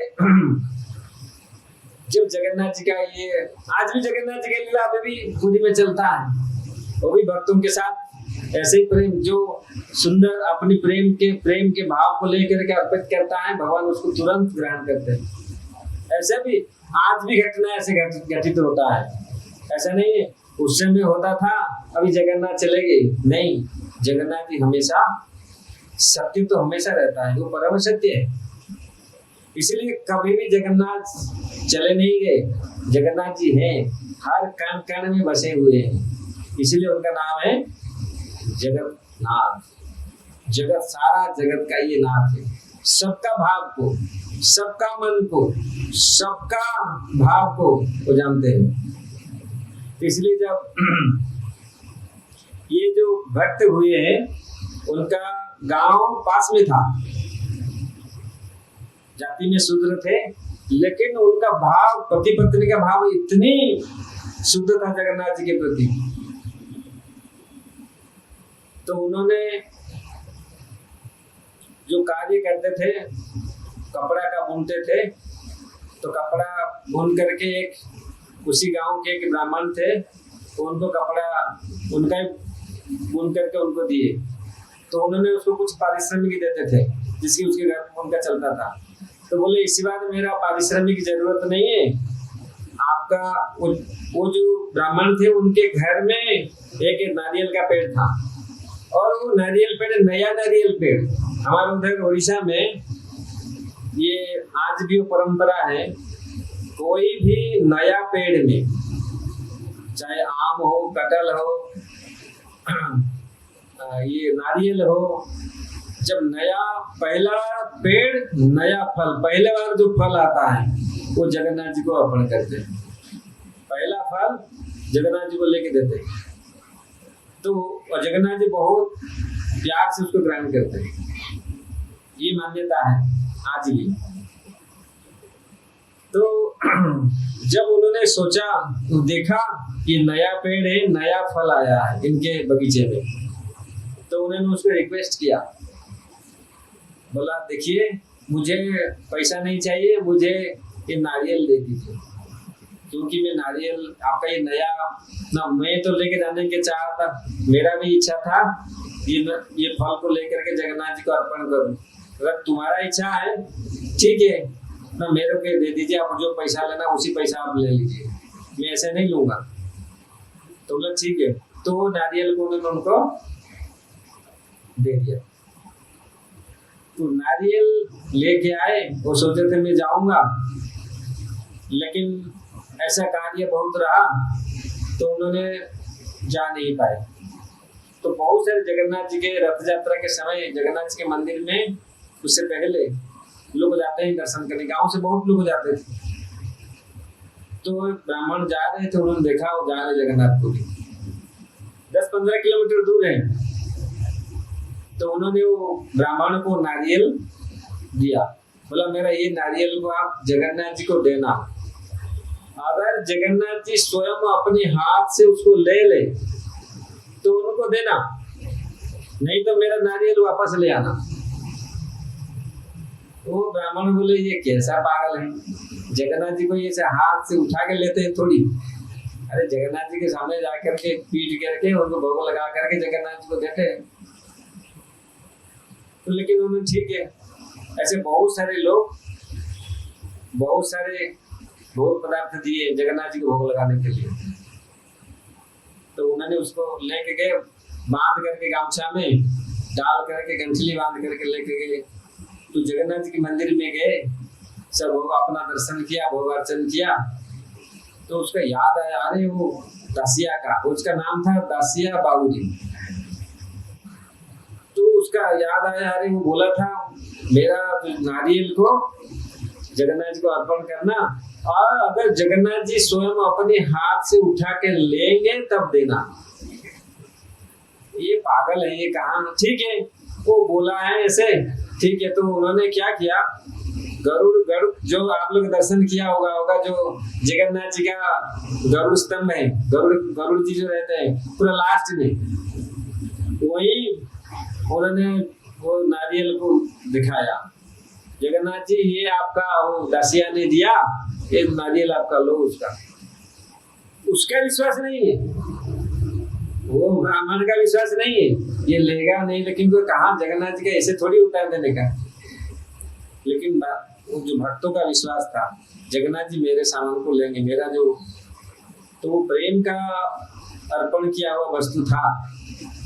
तो सब लोग, बहुत लोग खड़े हैं, आप लोग देखे होंगे वो गरुड़ स्तंभ से जगन्नाथ जी जहाँ बैठते हैं, कई 100 लोग आ सकते उसमें। तो सब लोग चकित हो गए, जगन्नाथ जी का हाथ ऐसे ऊपर आया, बढ़ गया। ये छोटा हाथ नहीं है, तो जो पूरा संसार को भी चलाते हैं, वो सब देखते देखते वो हाथ पूरा लंबा हो गया, बड़ा हो गया, और ऐसे हाथ से जगन्नाथ जी वो नारियल को ले लिया। जय जगन्नाथ भगवान की जय। तो सब लोग चकित रह गए, और वो जो ब्राह्मण थे वो भी चकित रह गए। जगन्नाथ जी कैसे अपने हाथ में अपने प्रिय वस्तु, जो भक्तों का प्रिय वस्तु को उन्होंने ग्रहण किया। मैं क्यों ये बात बोला मालूम है? कहां से मैं आया, कौन सुन रहा? यहाँ पर क्यों आया? मैं तो, हम लोग तो चल रहे थे कहाँ? भाव से। अच्छा,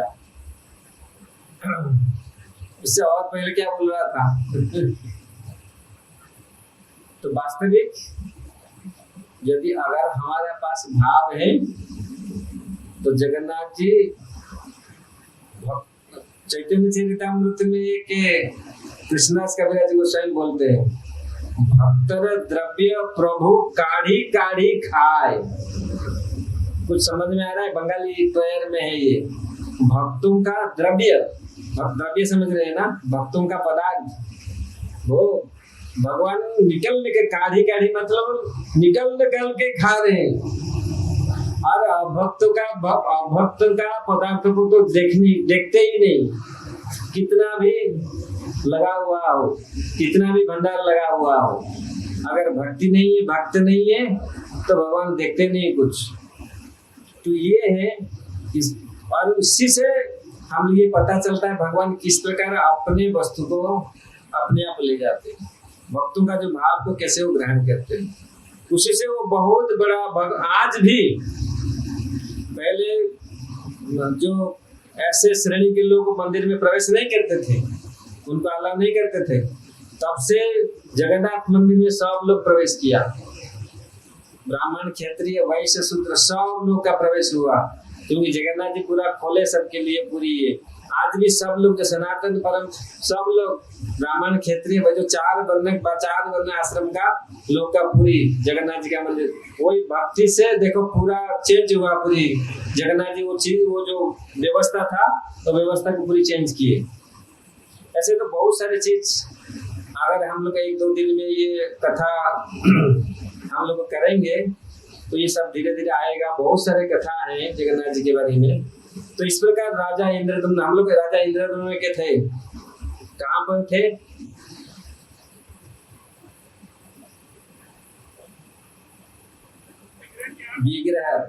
विग्रह का आधा, जैसे ऐसे देख करके वो चिंतित रहे, लेकिन जगन्नाथ जी बोले नहीं, ये मेरा इच्छा था, इसलिए मैं ये जो रूप है ये पूरा कंप्लीट रूप है, कंप्लीट नहीं है, कंप्लीट रूप, ये महाभाव रूप। जैसे साधारण स्तर में मनुष्य होता है, महाभाव रूप ऐसा होता है जो अष्ट सात्विक विकार होता है, जिसके भाव परिलिखित होता है, आंख ऐसा हो जाता है।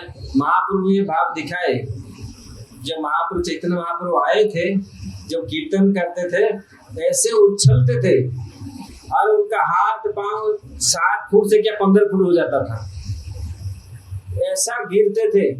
वो भाव का जो लक्षण दिखाए, तो ऐसा भाव जगन्नाथ जी का, वही महाभाव जो जगन्नाथ जी आज दर्शन दे रहे। तो इसलिए ये नहीं है जगन्नाथ जी का हाथ नहीं है, पांव नहीं है, कान नहीं है, नहीं, ये जगन्नाथ जी है, लेकिन ये दीर्घकाय हो गया, आंख ऐसा हो गया, जैसे देखते हैं ना हम लोग, तो ऐसा पूरी भाव में है। इसलिए भाव में है, जो भाव में आदमी रहता है, खुश रहता है ना, खुश नहीं है, खुश से और प्रेम में रहता है, तो उस चीज में कोई पात्र अपात्र कुछ दिखता नहीं। ये चांडाल है, ये खराब है, ये अच्छा है, तो किसी को भेदभाव नहीं करता। इसलिए जगन्नाथ जी का ये जो रूप है, ये सब लोग पूजा कर सकते हैं, सब लोग इनको भक्ति कर सकते हैं, सब लोग उनका प्रसाद खा सकते हैं। इसलिए जगन्नाथ जी मंदिर में आएगा हमारा कथा, तो इसलिए जगन्नाथ जी उनको बोले अब जा करके इसको प्रतिष्ठित करा, मेरा ये जो रूप है इसको प्रतिष्ठित कराओ। फिर जगन्नाथ जी का प्रतिष्ठित करने के लिए उस समय महाराज इंद्रदम्न स्वर्गलोक गए ब्रह्मा जी को निमंत्रण करने के लिए। ये बहुत बड़ी कथा है, मैं ज्यादा कितना समय हुआ, कुछ 8 बजे तो 5-10 मिनट लूंगा क्योंकि ऐसे तो जगन्नाथ जी का लीला बहुत है। कल हम लोग कुछ करेंगे, फिर परसों भी कुछ करेंगे अगर समय होगा। तो जब इंद्रदम्न महाराज जगन्नाथ जी को स्थापन करने के लिए ब्रह्मा जी के पास गए, ब्रह्मा जी कुछ कार्य व्यस्त थे और वहां से वापस आते समय ये धरती पर बहुत समय बीत गया था और बहुत कुछ चेंज हो गया था। तो इसीलिए जब यहाँ आए तो दूसरी ये यहाँ शास्त्र में वर्णन है, पूरी मंदिर पूरी बालू में ढक गया था। एक दूसरी एक महाराज में जा रहे थे घोड़ा लेके, वो उसके घोड़े के टापू लगाओ मंदिर के ऊपर में, उन्होंने बालू वज्र को क्लियर किया, बालू हटाया तो मंदिर दिख रहा। तो मंदिर उन्होंने ये करके सोचा, वो बोला मैं किया था, मैं ये मंदिर बनाया, गालू माधव, उसका माधव नाम था। तो गालू मतलब जो झूठ बोलता है, आज भी उसका नाम है गालू माधव, उड़ीसा में बोलते गालू माधव। वो गालू करता है जो लोग जो झूठ बोलता है। तो इसलिए फिर वहाँ के जो थे राजा ने आकर के बोला मैं बनाया था, साक्षी दिए। कौन इन्होंने बनाया था साक्षी को? भूषुंडी काक थे। काक भूषुंडी जो थे वो पूरी, क्योंकि वो पूरी रहते बहुत समय तक जीवित रहते, वो अमर है। बहुत सारे जो बट्टे वृक्ष थे वो बहुत लोग उनको साक्षी नहीं, महाराज इंद्रदम्न ने इसको बनाए थे। फिर जगन्नाथ जी को आकर के प्रतिष्ठित हुआ। जगन्नाथ जी का प्रतिष्ठित होने के बाद ब्रह्मा जी ने प्रतिष्ठा किया, नारद ब्रह्मा सब लोग का प्रतिष्ठा किया। उसके बाद जगन्नाथ जी स्वयं प्रकट, जगन्नाथ जी जो है स्वयं प्रकट राजा के साथ बात किए। राजा और रानी खड़े थे, राजा को बोले आप वर मांगो, इतनी आप सेवा किया, इतनी कष्ट करके इतनी सेवा किया, वर मांगिए, मैं वर देने के लिए तैयार हूँ। तो राजा का पहला वर आप लोग को मालूम होगा क्या वर था? पहला वर, मेरा कुल में कोई संतान नहीं होगा। अब बताओ, हम लोग ऐसा कोई सोच सकता है? हम तो पूरे अपना परिवार वालों को रखने के लिए क्या क्या क्या क्या, एक शादी से दूसरा शादी, 10 शादी, 15 शादी, क्या क्या क्या क्या हम लोग करते हैं हमारा वंश परंपरा को रखने के लिए। लेकिन महाराज इंद्रदम्न ने बोला मेरा वंश में, हे प्रभु मुझे ये वर दीजिए, मेरा वंश में कोई पैदा ना, कोई बच्चा पैदा ना। जी काल जाकर के बोलेगा ये मेरा बाप का मंदिर है, हमारे परिवार हमारी वंश ने इसको बनाया है। ये पहला, तो इसको देखते देखते रानी ने रोने लगे, क्योंकि स्त्रियों का तो ऐसा, अरे भाई बच्चा एक्चुअली संतान किसी लिए, जो हम लोग संतान बनाते हैं किसी लिए,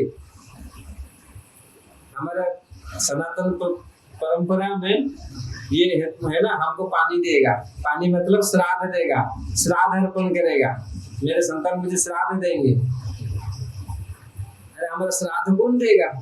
तो रानी ने रोने लगे। भगवान जगन्नाथ समझ गए, बोले हे रानी, मैं तुम्हारा नित्य पुत्र हूँ, मैं तुम्हारा श्राद्ध दूंगा। बताओ, भगवान स्वयं उनका जिनका भगवान स्वयं पुत्र बनेंगे, इससे और कौन सा बड़ा हो सकता है? बोले आप चिंता मत कर, तुम क्यों रो रहे हो, मैं तुम्हारा नित्य पुत्र हूँ। आज भी जगन्नाथपुरी में जगन्नाथ और बलदेव दोनों जाते हैं हर साल में एक बार जगन्नाथ जी अपने मंदिर से मदन मोहन जाते हैं जो इस श्राद्ध कर्म करने के लिए। आज जो मंदिर है गुंडीचा मंदिर के पास जो इंद्रदम्न सरोवर, वहाँ वो श्राद्ध कर्म होता है। मदन मोहन सफेद कपड़ा पहनते, जिस प्रकार श्राद्ध देते हैं लोग आज भी, और राजा रानी के लिए मतलब आज भी श्राद्ध दे रहे हैं। पूरा कर्म होता है, पूरा ब्राह्मण जाते हैं, पूरा कर्म करते श्राद्ध। अब बताओ, ये वास्तविक असली हमारा लाभ है। हम लोग सोचते हैं नहीं हमारा परिवार वंश रहेगा तो हमारा नाम रहेगा, नहीं वंश रहे, लेकिन अगर वंश भगवत भक्त बन जाए ये परम सौभाग्य है। ध्रुव प्रहलाद महाराज ये क्यों आज महिमा मंडित सौभाग्यवान है? क्योंकि उन लोग भगवत भक्त हुए हैं, उनका पूरी परिवार भक्त हुआ है, वंश पूरा भक्त हुआ। अगर हम भक्त हो, एक भक्त हम बन जाए, अरे भक्त बनना कितनी आवश्यक है और कितना गरिमामय है, कितना सौभाग्यवान है। हम लोग सोचते हैं ये साधु लोग क्या करते हैं, हरे कृष्ण कर देने से भक्त ऐसे नहीं, केवल लाल कपड़ा पहने से सन्यासी होने से भक्त नहीं है। भक्त हमारा, कभी कभी लोग सोचते हैं इस्कन वाले से बाबा जी बनाते हैं, बाबा जी नहीं, इस्कन में तो 99% सब गृहस्थ हैं और सब जगह में गृहस्थ ही भक्त हैं। कोई थोड़ा बहुत सन्यासी और ब्रह्मचारी है। लोग कभी कभी डरते हैं, अरे ये अगर इस्कन में हम बच्चे को भेज देंगे तो बाबा जी बना देंगे। बाबा जी कोई बनता है, इतनी सहज नहीं है साधु बनना। अगर भगवत भक्त कोई बनता है, ऐसा नहीं कि लाल कपड़ा पहनने से हम भक्त बन जाते हैं। तो अगर हम भक्त इसी जीवन में भक्त बने, भगवान को जानते हैं, यहाँ राजा और रानी का भाव देखिए, उन्होंने ये चीज लिया नहीं, मुझे कोई जरूरत नहीं, और सेकेंड बार दूसरा बार भी मांगा। आप ज्यादा से ज्यादा आप दर्शन देना। जगन्नाथ मंदिर आप जाएंगे, जगन्नाथ जी बहुत कम समय रेस्ट करते हैं। दूसरी मंदिर की अपेक्षा जगन्नाथ जी बहुत कम समय सोते हैं। 12-1 बजे तो उनका बड़ा श्रृंगार वेश होगा। रात में अच्छा से सजेंगे। ज्यादातर ठाकुर जी दूसरी जगह में दिन में अच्छा से सजते हैं, श्रृंगार उनका अच्छा बढ़िया करते हैं। हमारा रसिया ठाकुर, हमारा जगन्नाथ जी रात में सजते हैं। उनका जो श्रृंगार होता है रात में बड़ा श्रृंगार, उसको बोलते हैं बड़ा श्रृंगार वैसा हे राधा इस। तो बहुत सारे गीत हैं उड़िया में बहुत से सुंदर सुंदर भक्त ने भगवान के बारे में ये लीला को रचना की है। वहाँ रात में जगन्नाथ जी का बहुत सुंदर, दिन में तो ऐसे ही कपड़ा पहन के खड़े हो जाएंगे, लेकिन रात में उनका बहुत सुंदर वेश होता है। और कम समय सोते हैं, 2-3 घंटा, 1-2 घंटा, फिर मंगलारती हो जाएगी। फिर तीसरी बार मांगे, हाथ सूखेगा नहीं, आपका हाथ सूखेगा नहीं। ऐसा आप इतनी बार प्रसाद खाएंगे, हाथ धोना पड़ेगा। जगन्नाथ जी का भात सारी दुनिया पसारे हाथ। वास्तविक जगन्नाथ जी का जो प्रसाद है आज ये विश्व प्रसिद्ध है, तो प्रसाद में ऐसा भी महत्व है। वहाँ कोई जाति भाति भेद नहीं है, किसी के हाथ से कोई भी खा सकता है, वहाँ कुछ नहीं है जगन्नाथ जी का प्रसाद। और जगन्नाथ जी का प्रसाद स्वयं लक्ष्मी देवी बनाती है। आप 12 महीना चले जाइए, जो टेस्ट वो मिलेगा वही टेस्ट आपको जिस भी दिन आप खाएगा उसी सब्जी में वही टेस्ट मिलेगा, चेंज नहीं होगा।